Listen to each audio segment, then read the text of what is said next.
Welcome back to another video. और आपका आज की वीडियो में स्वागत है। आज की वीडियो का टाइटल मैं मौसम से पूछने से पहले आपको बताना चाहूंगी कि मौसम हमारे दूसरे चैनल पर यानी कि व्लॉगिंग चैनल पर जो है व्लॉग आ चुका है, जरूर देखें जाकर। और जिन लोगों ने अभी तक सब्सक्राइब नहीं किया हमारे उस चैनल को, जाइए जाकर सब्सक्राइब किया करें क्योंकि हम आपके लिए ही व्लॉग्स बनाते हैं।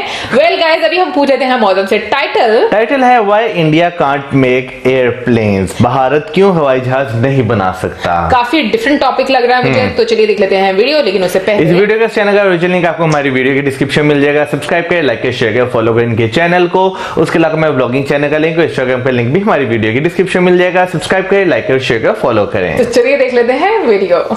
दुनिया में 99% प्लेन्स जो आज आसमान में उड़ रहे हैं उन्हें सिर्फ दो कंपनीज बना दी है, बोइंग और एयरबस। लेकिन 1980 से हमारे देश के अंदर प्लेन्स की मैन्युफैक्चरिंग शुरू हो गई थी। इसके बावजूद आज तक कोई भी बड़ा पैसेंजर प्लेन हमारा देश बना नहीं पाया और इस 99% की डिओपोली के अंदर 1% हिस्सा भी एक्वायर नहीं कर पाया। तो ऐसा हुआ क्यों और क्या इंडिया कभी फ्यूचर में इस मार्केट में ब्रेक थ्रू कर पाएगा? आज इस बात को हम समझेंगे।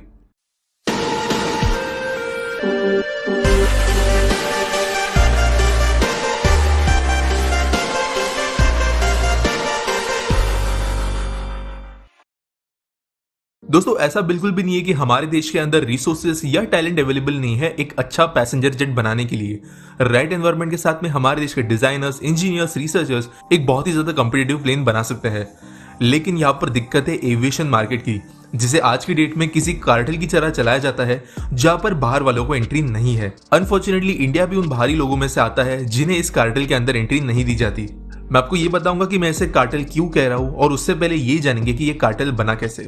बोइंग और एयरबस ये दोनों कंपनीज जो आज 99% मार्केट शेयर कर रही है, इसके डिओपोली बनने के पीछे काफी ज्यादा स्ट्रॉन्ग हिस्ट्री जुड़ी हुई है। 1918 में बोइंग की शुरुआत यूएसए में हुई और ये एक बहुत ज्यादा इनिशियल प्लेयर बन चुके थे एविएशन मार्केट के अंदर।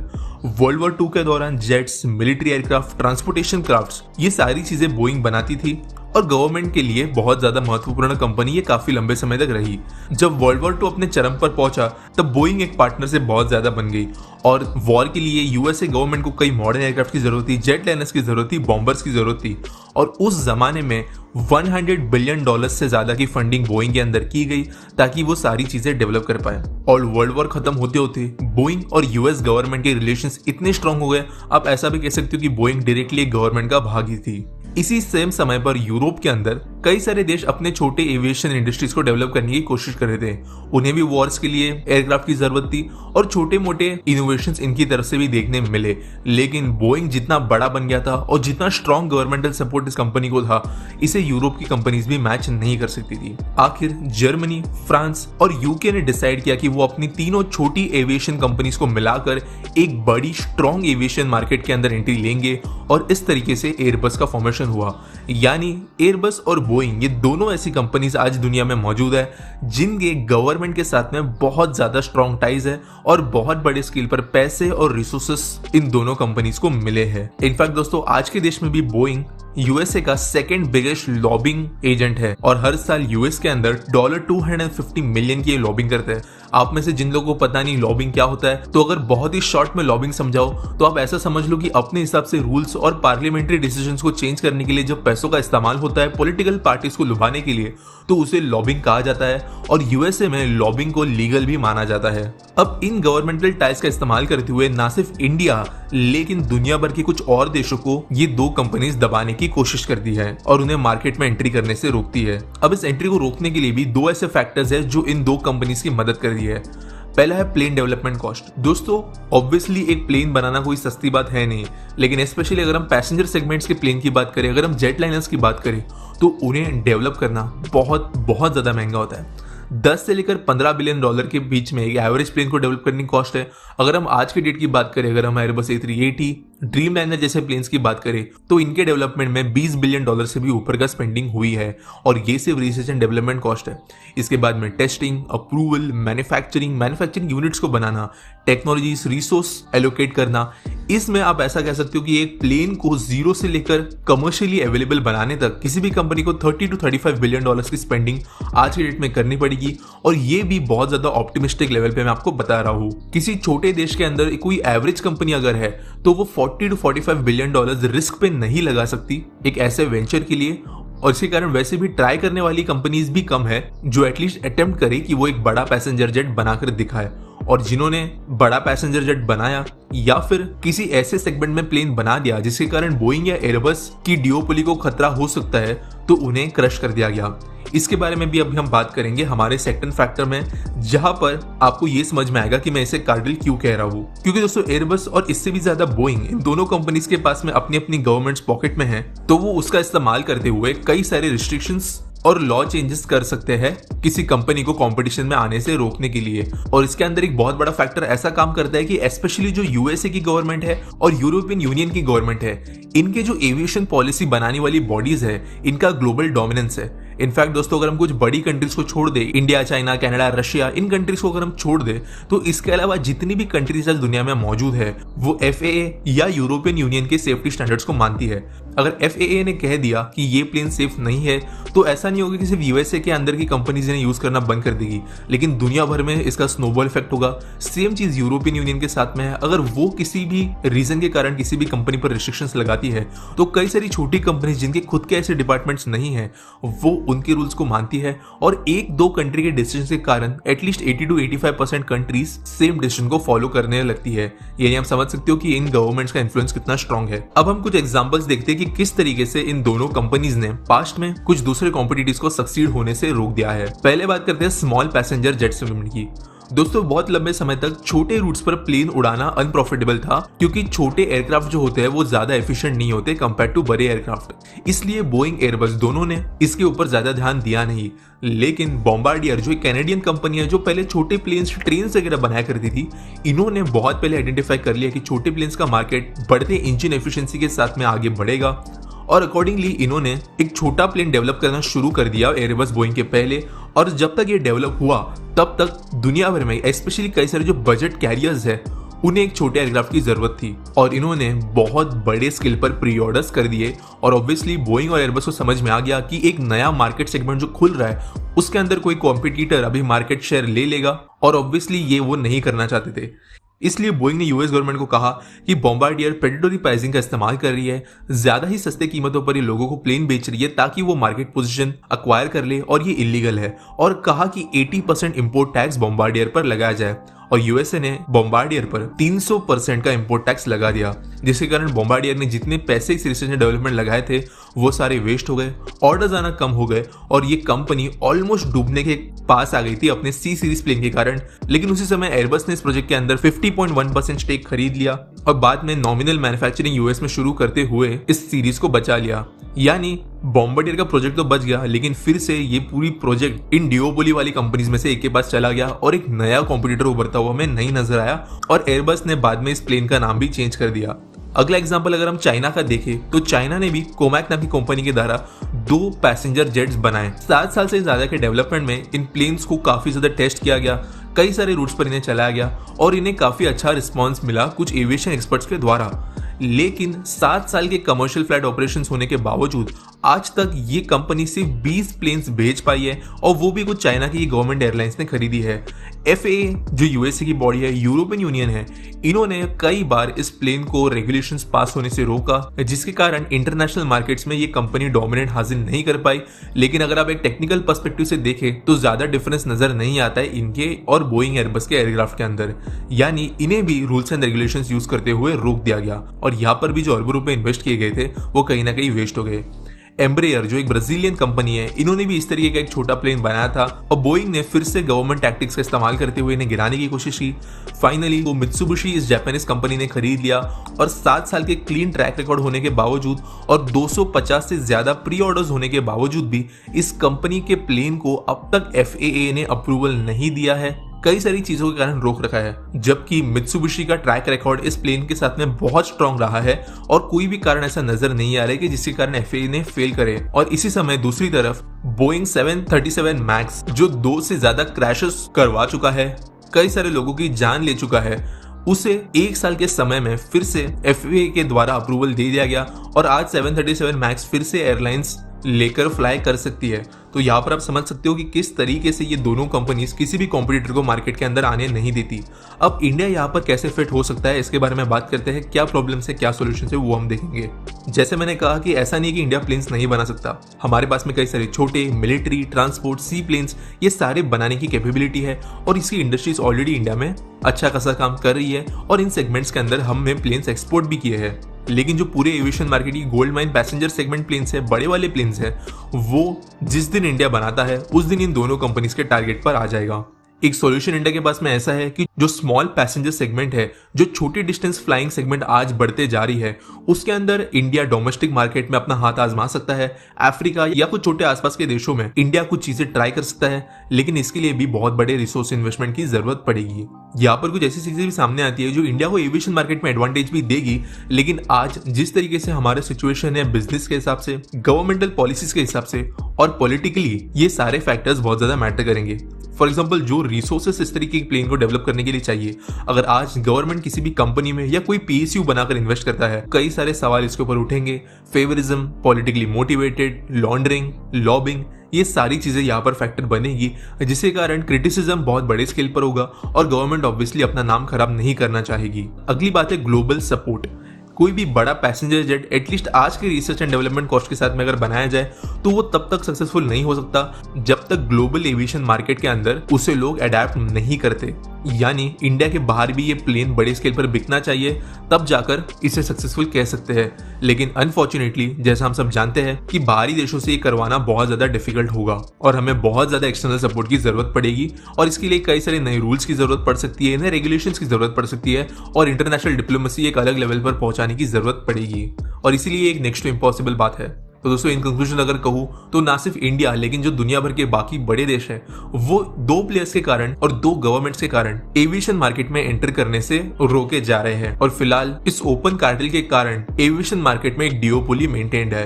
उम्मीद करता हूं आपको आज की वीडियो पसंद आई होगी, अच्छी लगी होगी तो लाइक कर देना, शेयर कर देना, सब्सक्राइब कर देना और मिलेंगे अगले वीडियो में।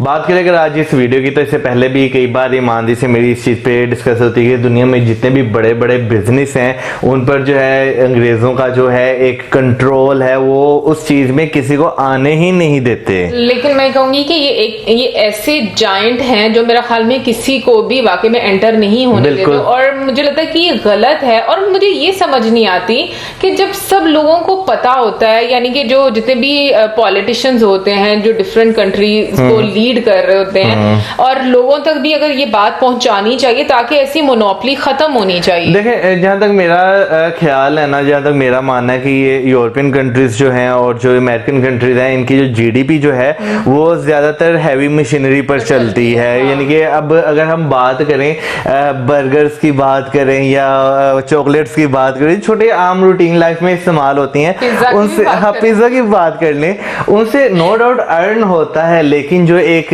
हैवी इंडस्ट्री जो आपको आउटपुट दे रही है उतना वो नहीं दे सकती। एक और चीज मैं भी वीडियो देखते देखते सोच रहा था, मैं कहता अंग्रेजों का अगर बस चलता ना, वो रेलवे इंजन बनाने पर भी जो है पाबंदी लगा देते कि भाई नहीं, हमारे अप्रूव्ड किए हुए, हमारे बनाए हुए सिर्फ इंजन खरीद सकते हैं, अपने नहीं बना सकते। अच्छा, एक और चीज मुझे बहुत गलत लगती है, मतलब एक तो चले आप किसी को बनाने ही नहीं देते, ठीक है ना, दूसरा अगर कोई बनाने की कोशिश कर ही लेता है और इन्वेस्ट करता है तो आप उस पर भी इतने ज्यादा सैंक्शंस लगा देते हैं कि वो कंपनी जो है वो लॉस में चली जाती है। यानी कि 300% कौन लगाता है? वही ना, यानी कि बनाने एक तरह की ट्रेड वॉर ना। हाँ, कि हमने भाई कोई खरीदे ही ना इसको। देखें, बनाने से वो नहीं रोक रहे, वो कह रहे बनाए जितने मर्जी लेकिन बेचे ना। तो बात तो वही आ गई ना, बेचे नहीं आपको हम देंगे, बात एक ही है।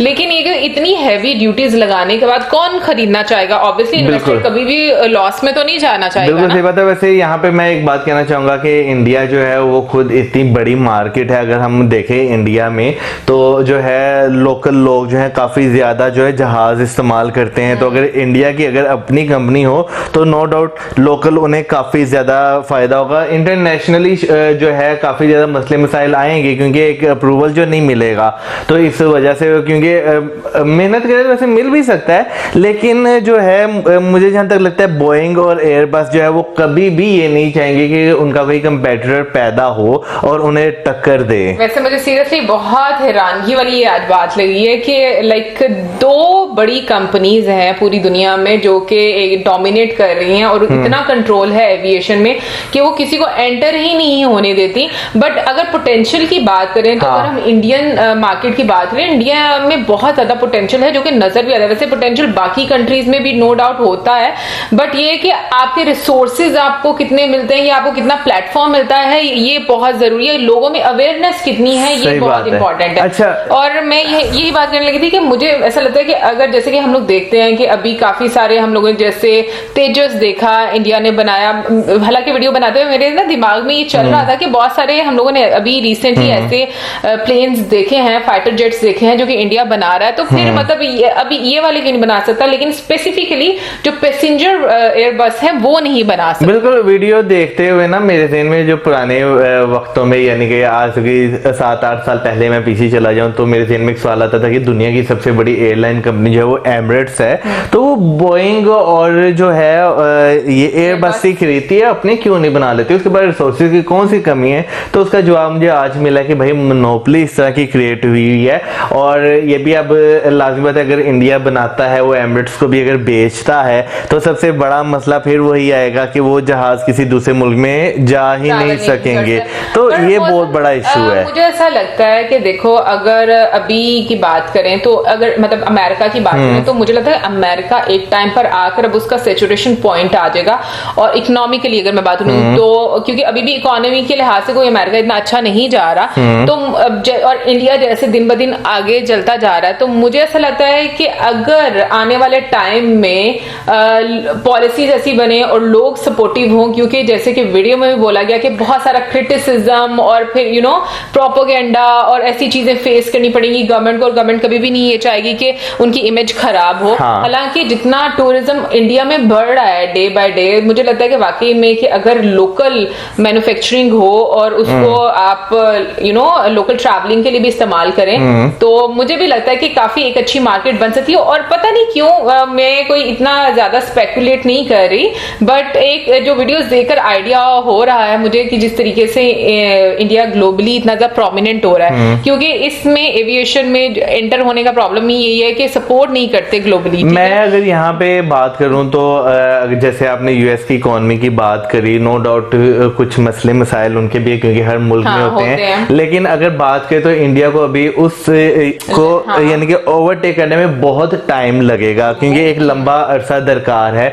लेकिन अगर इंडिया इन फ्यूचर प्लानिंग कर रहा है अपनी जो है एक एयरलाइन कंपनी बनाने की, तो उसमें जो मुझे, क्योंकि भाई मैं कोई पॉलिसी मेकर नहीं हूँ, मैं वैसे ही अपनी ओपिनियन दे रहे हैं, उसमें एक चीज कर सकता है जो उसके आसपास के छोटे छोटे देश हैं, जैसे कि उन्होंने बोला हाँ बिल्कुल अफ्रीका नहीं उन्हें बेचे भी जरूर, लेकिन उनमें जो है एक सर्विसेज दें उन्हें, जो है ये कहे कि यानी कि पॉलिसी इस तरह की बनाए कि हम आपके मुल्क में हमारी अपनी जो है एयरलाइन की फ्लाइट्स आएंगी। मेरा ख्याल है बहुत सारे ऐसे देश एग्री करेंगे। वैसे यानी कि एक जो है ना अपनी लॉबी जो है बनानी चाहिए बेसिकली कि यार अगर उन्होंने यानी कि यूरोपियंस ने या जो है अमेरिकन ने अगर ये रूल बनाया है तो हम एशियंस को अफ्रीकन्स को ये रूल अडॉप्ट करना चाहिए कि भाई हम अपनी वो एक जो है ना डेवलपमेंट के लिए स्टैंड लें। बिल्कुल मैं एग्री करती हूँ, पर मैं वही तो कह रही हूँ कि उसके लिए आपका होल्ड होना बहुत जरूरी है। अगर हम अमेरिका की बात करें, इतने अरसे से अगर उसका एक होल्ड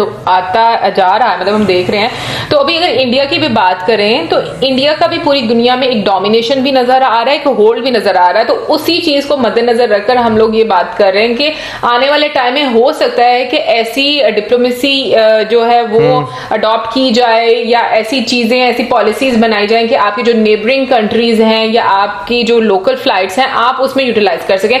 क्योंकि देखो एक चीज होती है, मुझे ऐसा लगता है ना कि इस तरह की ना आपको किसी भी कंट्री पर मुझे लगता है कि वो आपको रिस्ट्रिक्ट नहीं करना चाहिए कि भी आप ये नहीं कर सकते। देखिए अगर रिस्ट्रिक्ट नहीं करेंगे तो उनके कारोबार बंद हो जाएंगे, क्योंकि उन्हें पता है दुनिया में बहुत सारा टैलेंट है और ये कंपनियां क्या करती हैं, यही तो काम करती हैं, दूसरे मुल्कों में जो टैलेंट है वो उठा के अपनी कंपनी में वो बिठा लेते हैं और उनका दिमाग इस्तेमाल करते हैं। नो डाउट पीछे से हम लोगों को बहुत ज्यादा प्राउड फील होता है कि भाई हमारे मुल्क का बंदा इतनी बड़ी कंपनी में चला गया, लेकिन वो हमें पागल बना रहे होते हैं यार कि हम तुम्हारे लोगों का ज़हन इस्तेमाल कर रहे हैं, तुम इसी पे खुश हो रहे हो। पर मौजम जिन जिन लोगों ने नहीं मतलब जाना होता ना, वो लोग नहीं जाते। मतलब अगर हम लोगों ने इतने ज्यादा फ्रीडम फाइटर्स की वीडियोस देखी हैं और उन लोगों को इतनी ज्यादा ऑफर्स भी हुई, लेकिन उन लोगों ने बिल्कुल भी उस चीज को एक्सेप्ट नहीं किया। और मैं ये समझती हूँ, और लेकिन मैं आज की बात बिल्कुल मौजूद के साथ अग्री करती हूँ कि आज हमारे मुआशरे की प्रॉब्लम, अगर स्पेशली मैं पाकिस्तान की बात करूँ, हर बंदा यहाँ से निकलकर किसी बाहर के मुल्क में सेटल होना चाहता है। बिल्कुल।